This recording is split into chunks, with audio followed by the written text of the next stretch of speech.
दरम्यान महिला आरक्षणाच्या निमित्तानं सुरू झालेले शब्दबाण काही संपायचं नाव घेत नाहीयेत। महिला आरक्षणाच्या मुद्द्यावर विरोधकांच्या भूमिकेमुळे त्यांचा बुरखा फाटलाय असा दावा नितेश राणे यांनी केला। मंत्री नितेश राणे यांनी विरोधकांवर शरसंधान साधलं जात असतानाच भाजपाचाच हेतू शुद्ध नव्हता, कारण भारतीय जनता पार्टीला फक्त सत्तेची लालसा लागली आहे असं म्हटलं गेलं।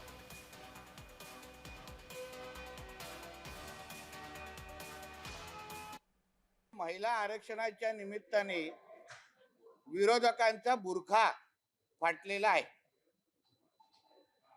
म्हणजे त्यांचे महाराष्ट्राचे खासदार जे जे फतव्यांवर निवडून आलेले आहेत, ज्यांचे पाकिस्तानवरून त्यांचे अब्बा बसून महिला आरक्षण कसं रद्द होईल, कसा विरोध होईल, त्या दृष्टिकोनातून सातत्याने मार्गदर्शन करतात। सत्तेचा जो याच्यात हेतू जो आहे भारतीय जनता पक्षाचा, हा शुद्ध हेतू नाहीये, लोकशाहीला अविकृत हेतू नाहीये।